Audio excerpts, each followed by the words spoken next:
Good morning. Good morning. Or good afternoon, perhaps. So I'm going to start out with a poll of you all. So by show of hands, how many of you use social media in your day-to-day jobs? Anyone? All right. A couple of you. I want you to take a look at these two pictures. If your boss told you tomorrow that you were to implement a social media plan for your job, would you, by show of hands, would you A, want to shout and scream and hooray? Maybe 12 of you. And how many of you would want to run away screaming? Okay, so my goal today is to get those of you on the right to move at least a little bit over to the left. So here's what I'm going to do. Oh, I also want to just say thank you to the organizers of this conference. I really appreciate this opportunity. Social media is one of those things that spans the international community in a way that I don't think anything else does. I'll just give you a very brief example. Last year, Dr. Larry and I were here for New Year's Eve by coincidence, and I was friended by a friend of a friend who is a DJ here in Tel Aviv, and ended up getting to go out for a very nice New Year's Eve celebration thanks to Facebook. So that's just an example of how social media can actually expand our global community. So what is social media? I want to make a distinction just to start off by the difference between new media and social media. Basically, all of this stuff is the same thing, right? We have all of these new technologies that are infiltrating our communication systems.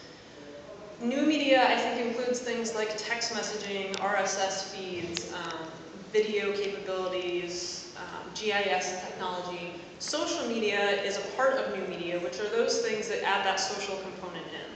So when you talk about Facebook, you talk about Twitter, when you're talking about connections between people, I think that's where you get into the difference between new and social media. I just put this up here so you could get a sense for all of the different new technologies that are out there that some of you may or may not use. So when I thought about how I wanted to present to this community, a lot of times I make this distinction between good uses of social media for preparedness, response, and recovery. Would have been very applicable here, but as I thought about how I wanted to conclude, I realized that maybe a better way to frame this was to give you a tangible thing to walk away from this talk with that you might be able to take back to your office.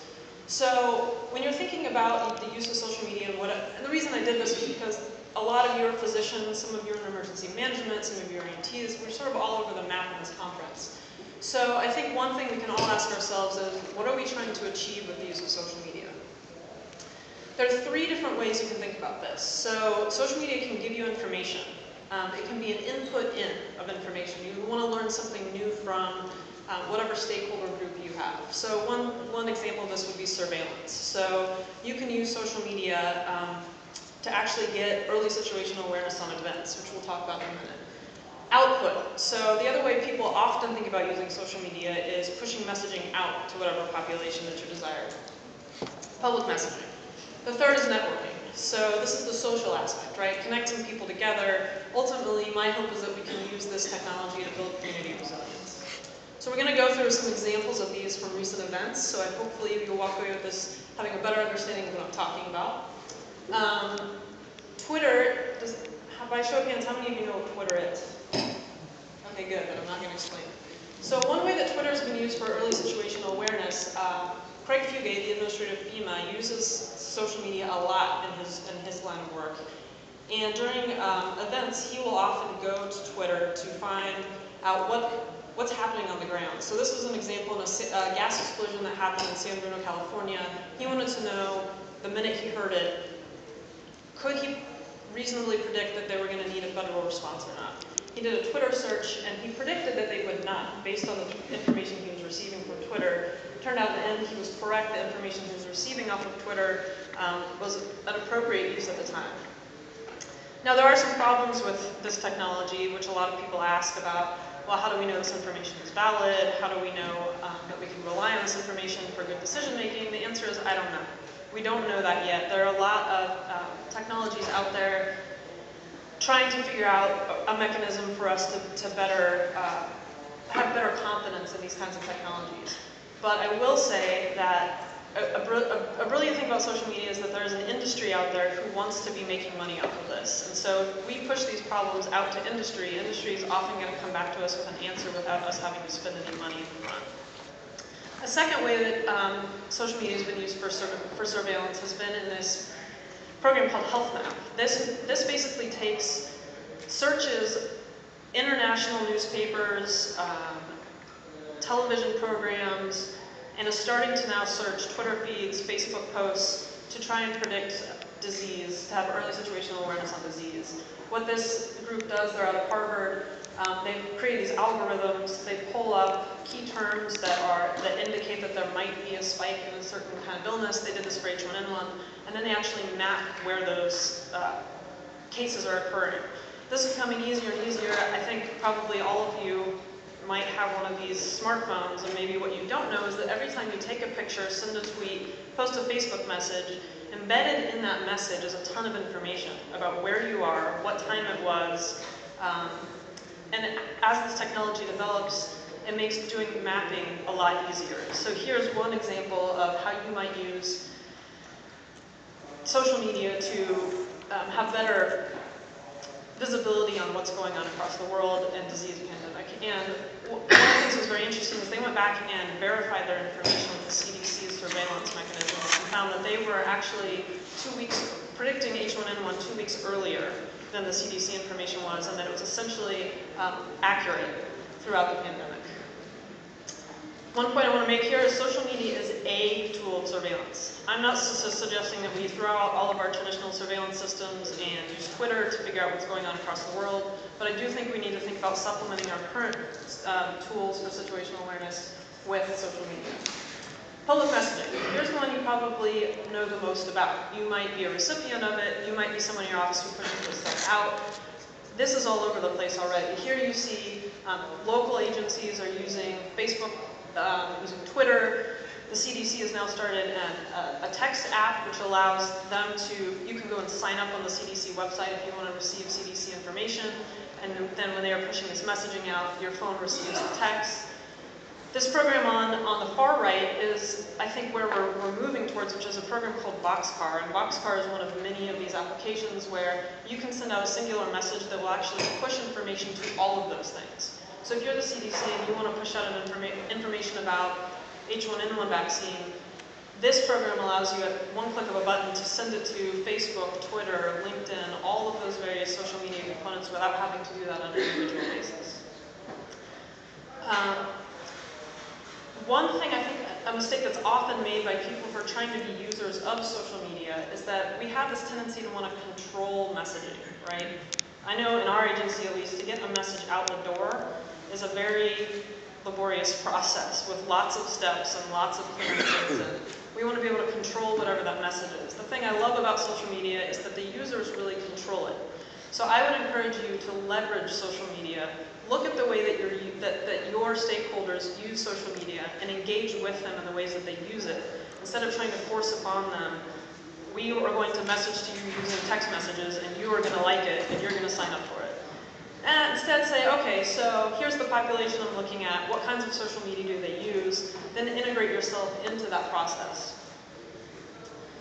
Finally, okay, I want to talk a little bit about building resilience. I think this is one of the most amazing uses of social media, and I think probably where a lot of efforts and resources will go in the future. There are two examples I'm giving here. One you might be familiar with, which is the Ushahidi project, which actually was an incredibly amazing conglomeration of various uses of social media in order to enhance response capabilities in Haiti. There are a lot of reasons that this example is powerful to me. One, so let me explain it for those of you who don't know. Ushahidi was a project that essentially was a grassroots project that got together a group of people who really wanted to be a part of response, but they weren't responders, they weren't doctors, they weren't EMTs. There were a lot of college students, there were a lot of tech people who said, we want to help, we don't have any money, but we want to do something. What ended up happening was that they put together this platform, and what this platform enabled people to do was, at first they were just receiving information from on-the-ground responders about where injured people were, about what buildings were down, about what roads were closed. That information was going to the central platform. The groups of people were getting together across various states, at least in the US and I think in other parts of the world, to sit in these groups. You can see in this picture there's a group of people sitting around a bunch of computers. what these people were doing were actually taking all of that metadata that I was talking to you about, the location, the time of day, and the messaging, and then mapping all of that stuff on a map of Haiti. What then Ushahidi was able to do was send that information back to the responders. Now what happened during the process of this was that they then developed a text-based platform, so if you were caught in the rubble of the earthquake, you could actually text a message to tell you people that you're injured and where you were. That would then be, they worked with the State Department, that would then go to this central platform, get translated, be sent to these groups of people who are sitting in living rooms across America. Those people would map, send the information back, and then the platform, the people who were running the platform had the capability of actually sending messages not only to the responders, but also to the injured people. So this is an example. This was an all-grassroots project that happened within the first couple weeks of the earthquake. The second example, and we'll come back to this in a minute, the second example is actually something that our agency has developed over the past year, which is a Facebook application that's designed specifically to be linked to people as disaster contacts. So in the US anyway, FEMA has done a lot to try and get people connected in terms of, if I'm going to have to evacuate for hurricane, it's nice to know ahead of time that, my friend Joe in Wisconsin will let me come to his house and stay there. Now, the other nice part about the FEMA website is it has this great opportunity for you to create a disaster plan. But it's sort of in the dark ages at this point, because what ends up happening is you create this disaster plan, it prints out a card. You're supposed to keep that card in your wallet, you give it to everybody in your family. When the disaster strikes, you're all separated, you pull the card out of your wallet and you remember what to do. Well, I don't carry a wallet, I don't really know that I've kept track of anything in my purse for more than 2 weeks. So for me, something like a disaster preparedness card is a good idea, but not really applicable to someone like me. We also looked at the Virginia Tech shootings and found that the student body was actually turning to Facebook more than any other kind of media to find out, were their friends okay, what had happened, was the school closed, was there any information? So we took both of these ideas and put them together and decided to create a Facebook application that the goal of this Facebook application was to have you as a Facebook user pick 3 of your Facebook friends to be your to be your lifelines, people that have agreed to take care of you during an emergency. What this application does, it's going to be released sometime in March, I think. It would send out a message to those 3 contacts. There's a certain number of things they agree to. Once they agree to be your lifeline, they show up on your Facebook page. And then if you're caught in a disaster, they have a responsibility to not only make sure you're okay, but then to also post information on your Facebook page to tell your friends and family that you're okay. So this is not only providing, it's also going to give you an opportunity to fill out a personal preparedness plan, which you can transmit to your lifelines. So this does a number of things. It creates that network of people that you know will take care of you during a disaster. It gives you an opportunity to create a preparedness plan that somebody else will have.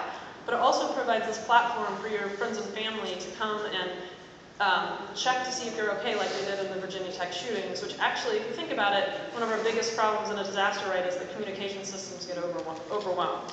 So this, to us, was an indirect way of decompressing communication systems. So if we could get more people to go to my Facebook page instead of picking up the cell phone and trying to call me, we would be leaving those lines open for the people who actually need them.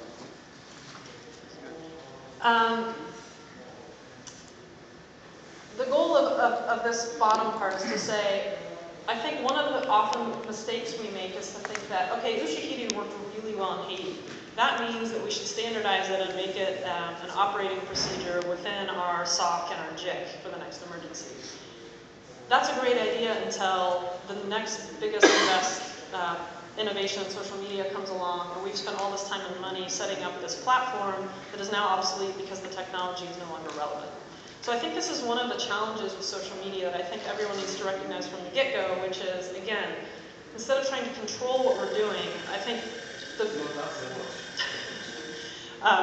almost done, is to really encourage people to say, what are the benefits, what kinds of social media are the audience that I'm using right now? We also talk a lot about taking young people and putting them in your operations center at the very get-go of an emergency. Let them be innovative, let them figure out new tools that would help the current response. It might not be Ushahidi, but it may be a group of students from an MIT lab with a much better idea for whatever the conditions of that current disaster are. Finally, who are you going to reach? Each crowd is different. So if you're in a disaster and you are dealing with, New Orleans would be a very different crowd, a very different kind of social media user than rural Kansas. So whatever job you have, if you're a hospital administrator, if you're in emergency management, if you're an EMT, think about who you're trying to reach with your social media. Do some research. There's a lot of research from industry right now that will tell you in rural Kansas, more people are using Facebook than Twitter. More people are, in Washington, D.C., there is a large group of people using LinkedIn. So go figure out what your population is and then match up your resources with that population. They asked us to do a takeaway slide, so here are my takeaways. You can do it. My charge to you is if you don't have a Facebook page, go and get one. If you don't want a Facebook page, make one for your cat. Just figure out how to use these technologies because you kind of have to. Social media is not going away.